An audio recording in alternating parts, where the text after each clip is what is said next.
주신 말씀 이사야 26장 12절 13절입니다. 구약성경 996쪽이 되겠습니다.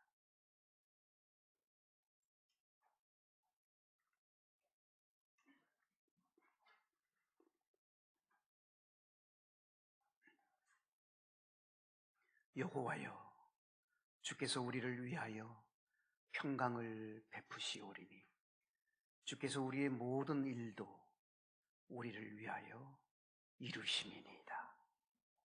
여호와 우리 하나님이시여, 주 외에 다른 주들이 우리를 관할하였사오나 우리는 주만 의지하고 주의 이름을 부르리이다. 아멘.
기도하시겠습니다. 하나님 아버지 감사드립니다. 우리 시온 찬양대의 은혜로운 찬양 하나님 받으시고 우리 모두에게 큰 은혜가 되어서 너무도 감사합니다. 우리 시온 찬양대 위에 주의 평강으로 충만케 하여 주옵소서. 이 시간에도 주의 말씀을 사모하고 기다립니다. 성령님 운행하여 주옵소서. 예수님의 이름으로 기도드리옵나이다. 아멘. 여러분, 하나님은 우리에게 어떤 분이십니까? 그리고 우리는 하나님 앞에 어떤 존재로 살아가야 되는 것입니까? 답을 찾을 수 있는 소중한 이 시간이 되었으면 합니다. 먼저 첫째로, 하나님은 우리에게 어떤 분이십니까? 하나님은 우리에게 어떤 분이십니까? 첫째로, 하나님은 우리를 위하시는 분이십니다. 오늘 12절에 보면 하나님은 우리를 위하여라는 단어가 2번 나옵니다. 여호와여 주께서 우리를 위하여 평강을 베푸시오리니 주께서 우리의 모든 일도 우리를 위하여 이루심이니이다. 우리를 위하여라고 하는 문장이 한 구절 속에 2번이나 반복되어져 나옵니다. 하나님 우리에게 어떤 분이시라고요? 우리를 위하시는 분입니다. 하나님은 우리를 위하시는 분이에요. 하나님은 여러분과 저를 위하시는 하나님이십니다. 얼마만큼 우리를 위하실까요? 독생자 예수 그리스도를 우리를 위해서 보내실 만큼 우리를 위하시는 분이십니다. 하나밖에 없는 아들 예수 그리스도를 우리 위해서 이 땅에 보내주신 하나님, 그만큼 우리를 위하시는 하나님, 아들도 주신 그분이 모든 것을 은사로 주시지 않겠습니까? 아들도 우리를 위해서 주실 만큼 우리를 위하시는 하나님이시기에 우리에게 모든 것을 더하여 주시기를 원하시는 하나님이십니다. 왜 하나님이 그토록 우리를 위하실까요? 그것은 우리가 하나님의 형상대로 지어졌기 때문입니다. 우리는 하나님의 형상대로 만들어진 존재입니다. 하나님의 숨을 코에 불어넣었더니 생명이 되었다 그랬습니다. 우리 속에는 하나님의 속성이, 하나님의 형상이 우리 속에 들어와 있습니다. 하나님의 형상대로 지어졌기에 우리를 위하시는 거예요. 그런데 하나님의 형상을 점점 인간들이 잃어가고 있기 때문에 독생자 예수 그리스도를 이 땅에 보내주셨습니다. 그분이 십자가에서 우리의 모든 죄를 다 지시고 물과 피를 쏟으셨습니다. 그 보혈로 말미암아 우리를 사셨습니다. 예수님의 보혈로 우리를 사셨기에 우리를 위하시는 것입니다. 성령님께서 우리를 인쳐 주셨습니다. 성령의 인을 쳐줬기 때문에 우리를 하나님이 그토록 위하시는 것입니다. 다시 말하면 우리는 하나님의 자녀입니다. 하나님의 자녀이기 때문에 우리를 위하시는 것입니다. 부모님이 자녀를 위하지 않는 부모가 어디 있겠습니까? 하나님 아버지도 우리를 자녀로 여기셔서 우리를 위하시는 것입니다. 우리는 하나님의 자녀입니다. 하나님의 자녀의 권세를 가지고 있습니다. 우리의 값은 예수님 값입니다. 우리는 존귀한 존재입니다. 그래서 하나님은 우리를 위하시는 하나님이십니다. 여기서 말하는 우리란 저와 여러분만이 의미가 아닙니다. 우리를 위하시는 하나님이라고 그랬는데 우리는 예수님 믿는 모든 사람들이 다 들어가 있는 말입니다. 예수님을 믿는 모든 사람들이 바로 우리들이고 하나님은 우리를 위하시는 분이에요. 조선시대 때에 가장 천대받았던 사람들이 백정들입니다. 이런 백정들은 어떤 사람들인지 알죠? 소나 돼지 잡는 사람, 도축하고 파는 사람들을 백정들이라고 했습니다. 백정들은 사람 취급하지 못했습니다. 조선시대의 사람들이 백정들을 어느 정도로 여겼냐면 기와집에서 살지 못하게 했습니다. 그 시대의 가장 좋은 집은 기와집이었습니다. 아무리 돈이 많아도 기와집에서 살면 안 됩니다. 백정들은 또한 비단 옷을 입지 못했습니다. 그 시대의 가장 좋은 옷이 비단 옷이었는데 그 옷은 백정들이 입으면 안 됐습니다. 공부하고 싶어도 아무리 머리가 좋아도 공부를 하면 안 됐습니다. 공부를 시키지 않았습니다. 백정들은 공부를 할 수가 없었습니다. 자녀들도 공부를 못할 만큼 백정들은 그렇게 천대받았습니다.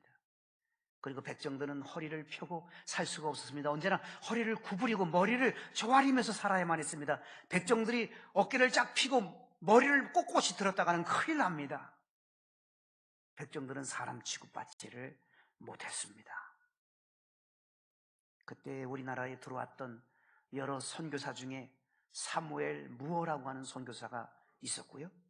고종 황제의 주치의였던 에비슨이라는 선교사가 있었습니다. 이 모습을 선교사들이 보고 백정들을 불쌍히 여기고 백정들을 전도하기를 시작했습니다. 제일 먼저 백정 중에서 예수님을 믿은 사람이 박성춘이라는 사람이었습니다.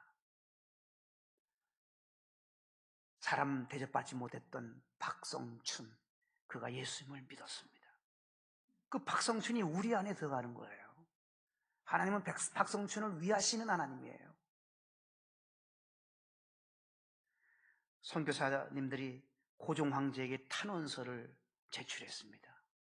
하나님이 원하시는 것은 사람 차별하면 안 됩니다. 똑같이 하나님의 형상대로 지어졌는데 백정이라고 그렇게 하시면 안 됩니다. 백정이라는 그 신분을 철폐시켜 주십시오 하고 고종 황제에게 선교사들이 탄원서를 올렸거든요. 에비슨 선교사 같은 경우는 고종 황제의 주치의이기 때문에 고종 황제가 귀를 기울여 듣는 사람이에요. 그래서 마침내 1895년 6월 6일 날이에요. 우리나라에 백정 신분이 철폐됐습니다. 박성춘, 그는 사람 대접받지 못했던 사람인데 예수님을 믿고 하나님이 위하시는 사람이 됐어요. 박성춘, 그는 나중에 이후에 장로님이 됩니다. 처음에 이 땅에 들어와서 예수 믿는 사람은 누구냐였었냐면 양반들이 다 예수님을 믿었어요. 양반들이 반대가 심했어요. 어떻게 백정을 장로로 세우느냐 난리였습니다. 그러나 하나님은 똑같은 사람으로 차별을 두지 않으셨습니다. 박성춘, 그의 아들 박서양이라고 하는 아들이 있는데 그 아들이 공부를 할 수 있도록 해주셨어요. 하나님이. 원래 공부 못해 할 수가 없는 신분인데 공부를 해서 최초의 대한민국의 의사가 됩니다. 백정의 아들이 대한민국의 사람을 살려내는 최초의 의사 박서양 의사가 됩니다. 최초로 세바란스 의대에 7명의 의사가 배출됐습니다. 7명 중에 한 명이 바로 박서양입니다. 여러분, 주 예수를 믿으라. 그리하면 너와 내 가정이 구원을 얻으리라 하신 말씀처럼 예수님을 믿기만 하면 누구든지 차별이 있을 수가 없습니다. 하나님은 우리를 위하시는 분인데 하나님은 예수님을 믿는 사람들을 위하시는 하나님이십니다. 누구든지 예수님을 믿기만 하면 예수님이 그를 위하시는 하나님이십니다. 여러분 한 사람 한 사람을 하나님은 여러분들을 위하시는 분이에요. 두 번째로 하나님은 우리에게 어떤 분이십니까? 하나님을 위하시는 그 하나님은 오늘 이 12절 말씀을 계속해서 보면 뭐라고 말씀하고 있습니까? 오늘 본문 12절에 보면 여호와여 주께서 우리를 위하여 평강을 베푸시오리니. 뭘 베푸신다고요? 평강을 베푸시오리니. 하나님은 우리를 위해서 평강을 베풀어 주시는 하나님이라고 말씀합니다. 이 평강이라는 단어는 히브리어로 샬롬입니다. 샬롬을 베풀어 주시는 하나님이에요. 신약 성경으로 보면 이 평강은 에이레네라는 단어를 씁니다. 여러분, 예수님이 부활하시고 처음으로 입을 열어서 하신 말씀이 너희에게 평강이 있을지어다, 그렇게 말씀했어요. 예수님의 최초의 부활의 선물이 너희에게 평강이 있을지어다예요. 이 평강이라는 단어는 상당히 아주 은혜가 되고 복이 되는 단어입니다. 특별히 오늘 원문의 이 평강 샬롬이라고 하는 단어는요, 여러분 성경 원문, 구약은 히브리어로 주로 되어 있고 신약 성경은 주로 헬라어로 되어져 있는데, 그 원문을 해석할 때 그 원문을 그 나라에 맞춰서 그 나라의 언어로 해석을 하잖아요. 해석을 할 때에 두 가지로 해석을 합니다. 하나는 직역을 하는 경우 있어요. 문자 그대로 하나하나를 직역하는 경우가 있고, 하나는 의역을 합니다. 의역은 문자에 매이지 않고 전체적인 의미를 살려서 하는 것이 의역이잖아요.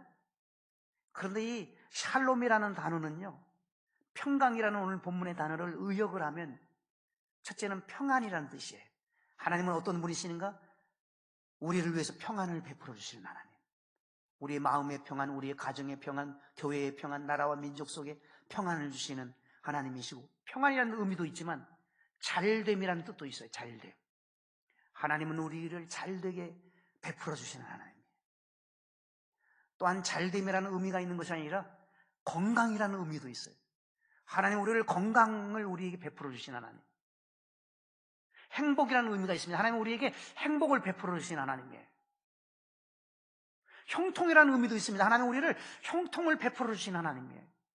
하나님은 어떤 하나님이시라고요? 우리에게 평강을 주시는데 평안을 주시고 잘됨을 베풀어 주시고 건강을 베풀어 주시고 행복을 베풀어 주시고 형통을 베풀어 주시고 우리에게 좋은 것을 베풀어 주시는 하나님이라고 분명히 성경은 말씀해 주고 있습니다.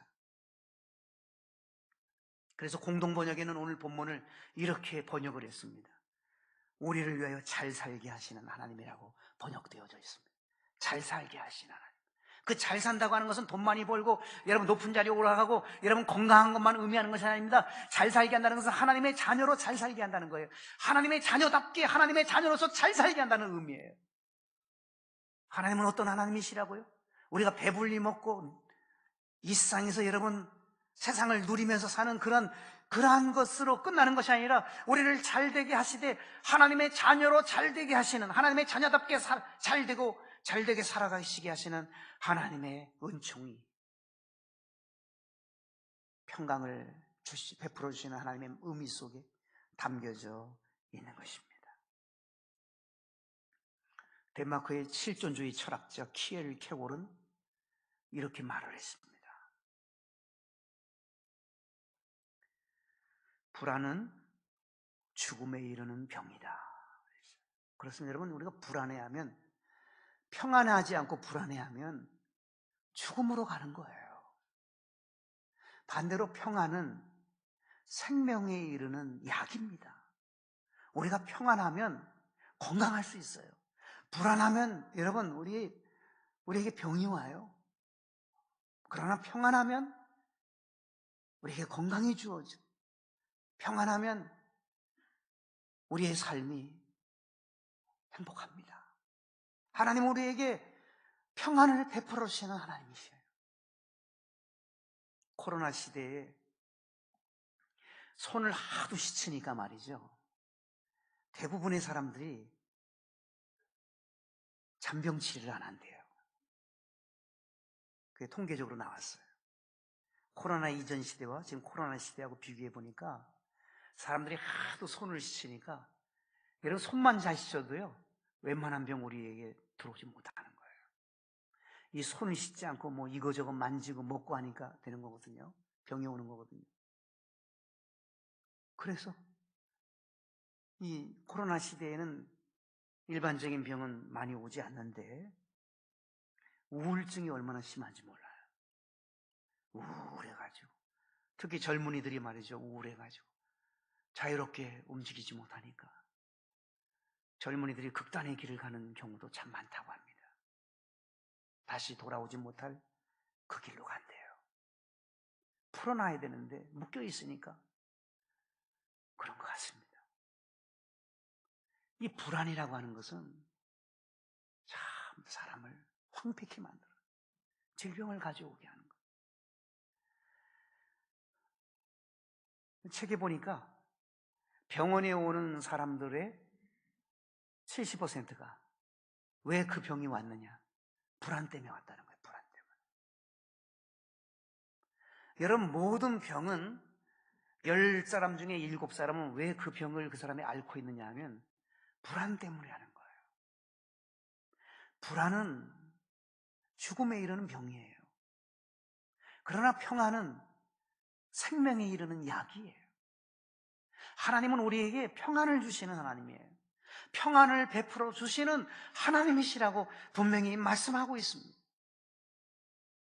이 시간에도 평안을 베풀어 주시니까 하나님의 참된 평안을 우리 모두가 받아 누릴 수 있게 되시기를 주 예수님의 이름으로 축복합니다. 하나님은 어떤 하나님이시라고요? 우리를 위하시는 하나님, 그리고 우리를 위하시되 우리에게 평강을 베풀어 주시는 하나님이라고 말씀합니다. 그러면 마지막 세 번째로 하나님은 우리에게 어떤 분이실까요? 오늘 12절 말씀 하반절을 주목해야만 합니다. 여호와여, 주께서 우리를 위하여, 우리를 위하신 하나님. 둘째로 평강을 베푸시오리니. 셋째, 주께서 우리의 모든 일도 우리를 위하여 이루심이니이다. 하나님 우리에게 어떤 분이라고요? 우리의 모든 일, 몇 가지가 아니에요. 모든 일도 우리를 위하여 이루심이니이다. 여러분, 모든 일들을 하나님은 우리 위해서 이루시는 하나님이래요. 하나부터 10까지 모든 일도 우리를 위해서, 여러분들을 위해서 하나님이 이루어주시는 하나님이라고 말씀하고 있습니다. 여러분의 꿈과 소원을 이루시는 하나님이십니다. 부모님의 건강을 이루시는 하나님이십니다. 우리의 자녀들, 손주들 비전과 진로와 소원을 하나님은 이루시는 하나님입니다. 남편과 아내의 그 기도를 이루시는, 모든 것을 이루시는 하나님이십니다. 영적인 문제도, 경제적인 문제도, 건강의 문제도 모든 것을 이루시는 하나님이라고 분명히 말씀하고 있습니다. 잠언 16장 3절은 말씀합니다. 너희 행사를 여호와께 맡기라. 그리하면 너희 경영하는 것이 반드시 이루리라. 이룬다고 말씀합니다. 반드시 이루어집니다. 이사야 6장 22절은 말씀합니다. 때가 되면 나 여호와가 속히 이루리라. 때가 되면 속히 이루신다고 말씀했습니다. 마태복음 5장 18절 다 이루리라. 데살로니가전서 5장 24절은 말씀합니다. 또한 이루시리라. 요한복음 15장 7절은 말씀합니다. 구하라 그리하면 이루리라.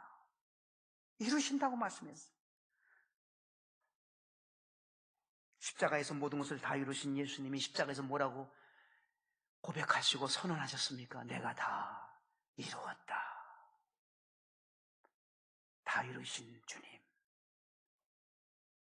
그 주님을 믿는 우리에게 하나님은 우리의 모든 일들을 다 이루어 주시는 분이라고 말씀하고 있습니다. 우리의 크고 작은 우리의 모든 소원들이 있습니다. 작은 것만 이루시지 않습니다. 큰 소원도 이루어 주실 것입니다. 틀림없이 이루어 주십니다. 속히 이루어 주십니다. 하나님께서 분명하게, 확실하게, 아름답게 이루어 주실 것입니다. 하나님은 이루어 주시는 분이시기 때문입니다. 여러분, 새 나무 이야기라는 책을 읽어보셨죠? 그 새 나무 이야기에 보면 새 나무가 나오잖아요. 올리브나무, 떡갈나무, 소나무가 나와요. 근데 그 나무들이 각 나무들마다 꿈이 있었어요. 비전이 있었어요. 나무들도 비전을 갖고 살아요. 거기에 나오는 올리브나무는 어떤 비전을 가지고 있습니까? 자신은 이 세상의 모든 보화를 담는, 가장 진귀한 보화를 담는 보석함이 되기를 소원합니다. 올리브나무는 자기가 이제 보석함이 되어서 영원히 자기 인생이 그렇게 마무리되기를 꿈꿉니다. 그러던 어느 날 나무꾼에 의해서 그 나무가 베어집니다. 그리고 무엇인가를 만듭니다.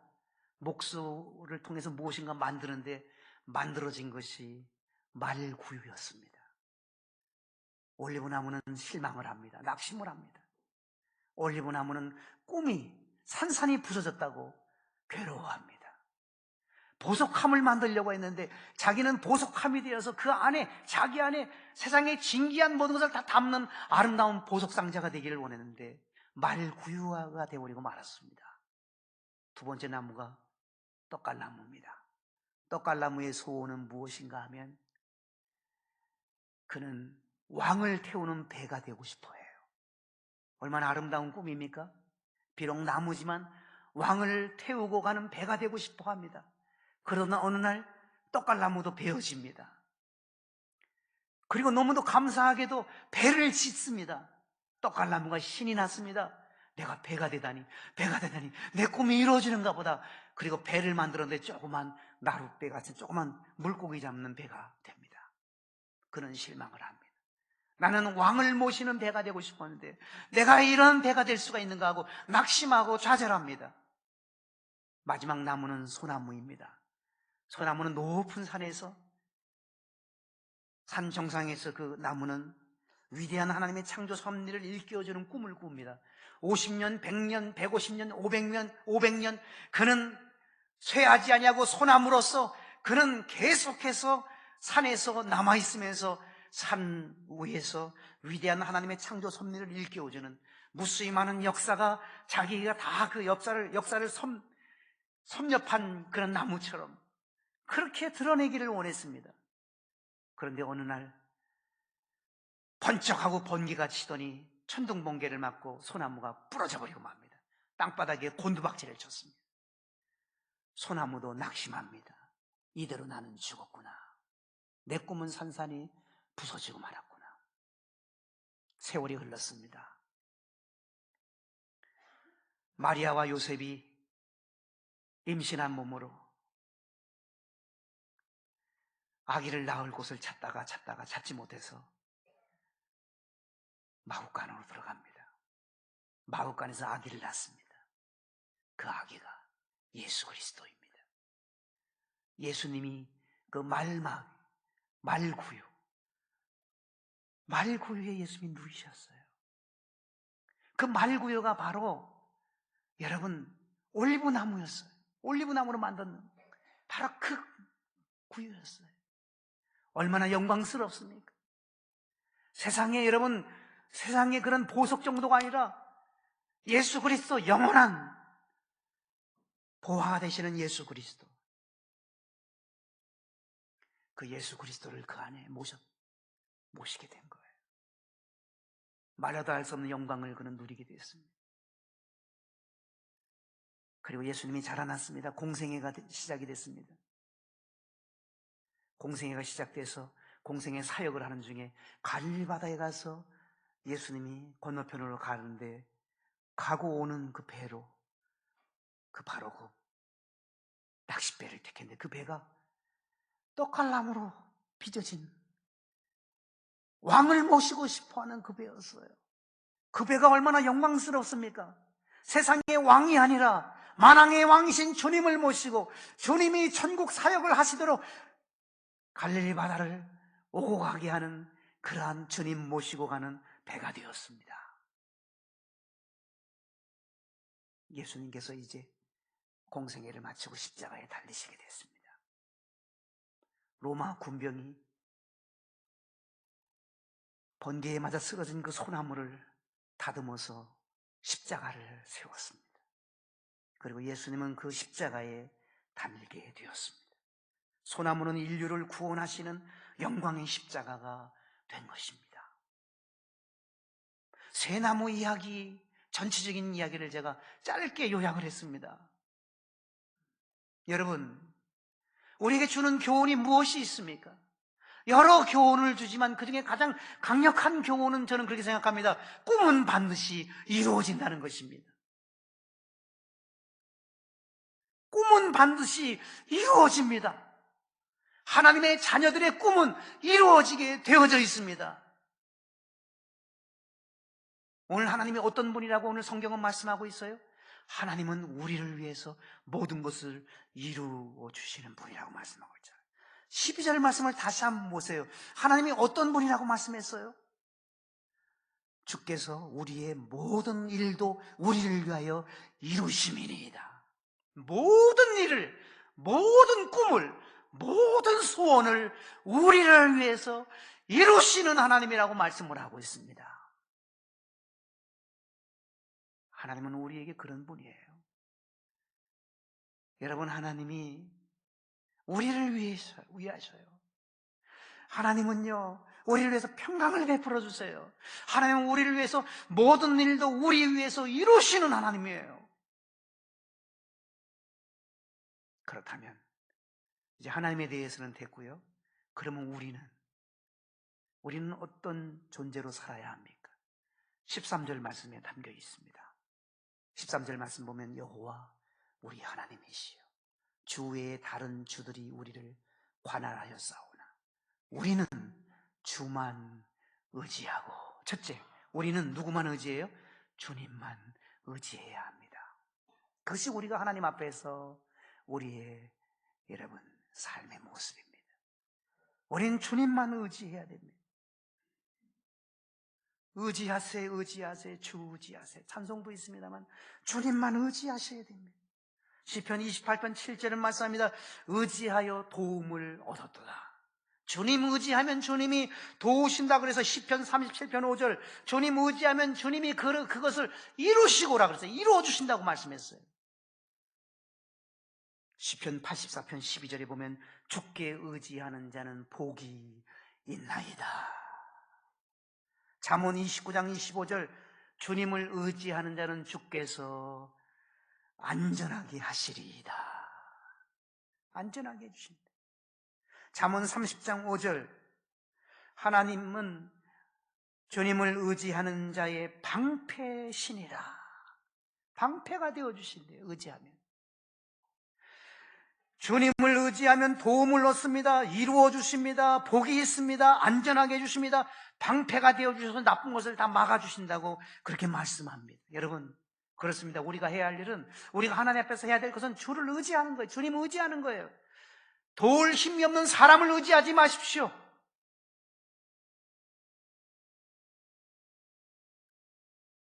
돈도 의지하지 마십시오, 여러분. 하나님 자리에 돈을 두시면 안 됩니다.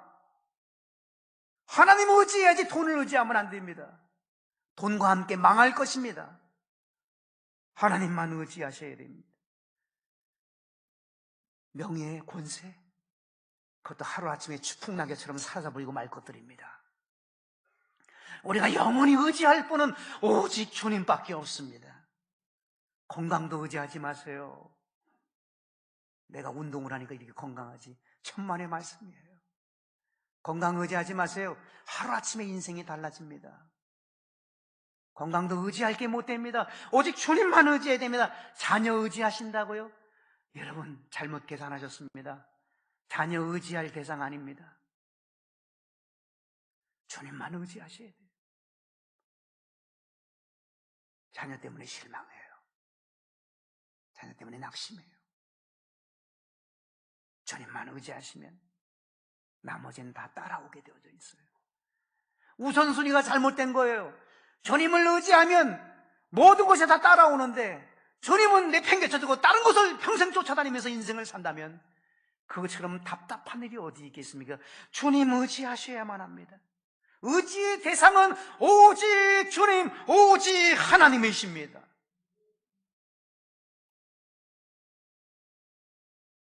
그리고 두 번째로 주의 이름을 불러야 됩니다. 오늘 13절 말씀에 보면 13절 말씀에 분명히 말씀하죠. 우리는 주만 의지하고 그 다음에 주의 이름을 부르리이다. 우리가 하나님 앞에서 해야 할 것은 주님을 의지하고 주의 이름을 불러야 됩니다. 주의 이름을 부른다는 것은 뭐예요? 주의 이름을 부른다는 것은 찬양한다는 말이고 기도한다는 말이에요. 주님! 이 부르니까 기도하는 거죠.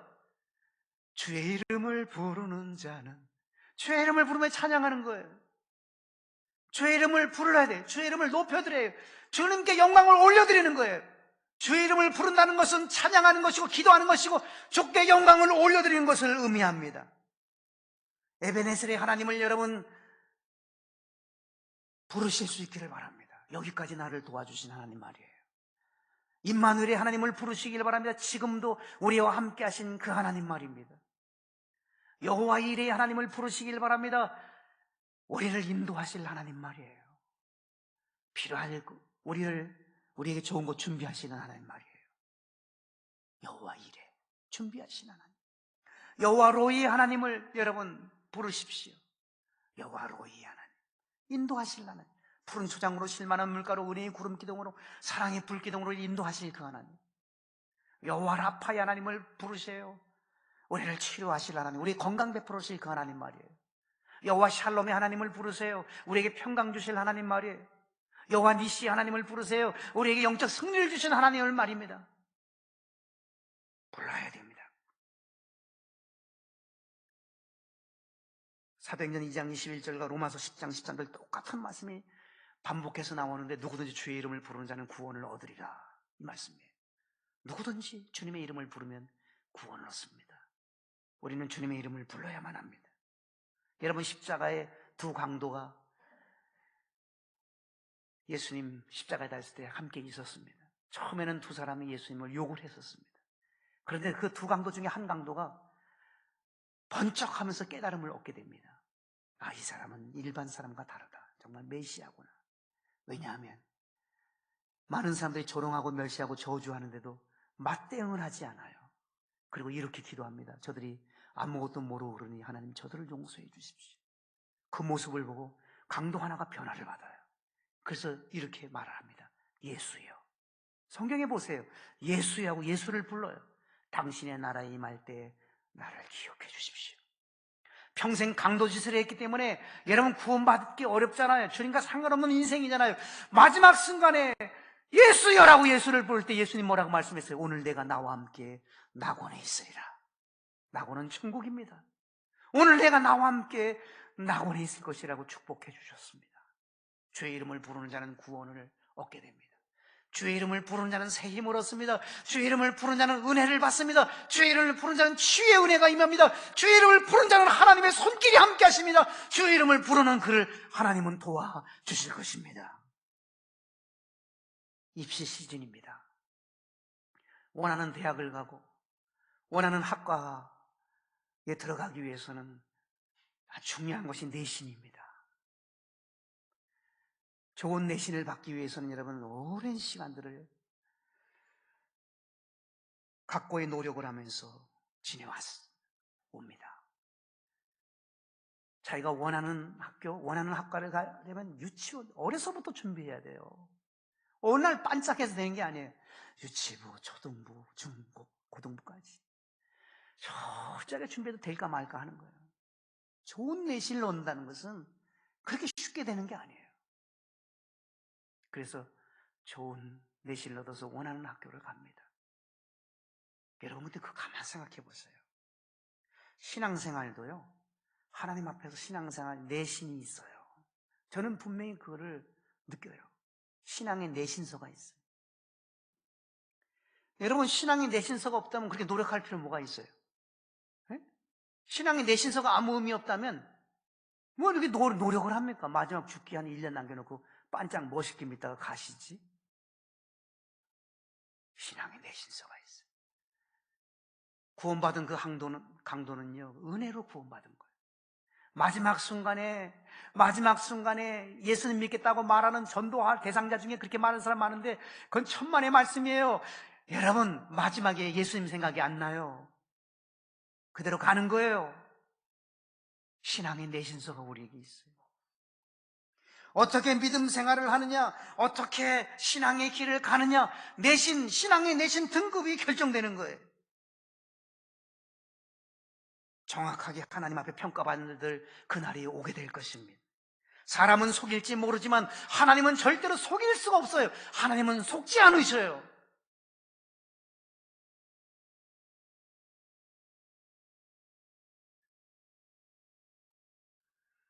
하나님 앞에서 설 때 우리는 좋은 신앙 내신서를 가지고 활짝 웃으면서 하나님 앞에 설 수 있다면 그리고 영원한 복을 누릴 수 있다면 얼마나 복되겠습니까?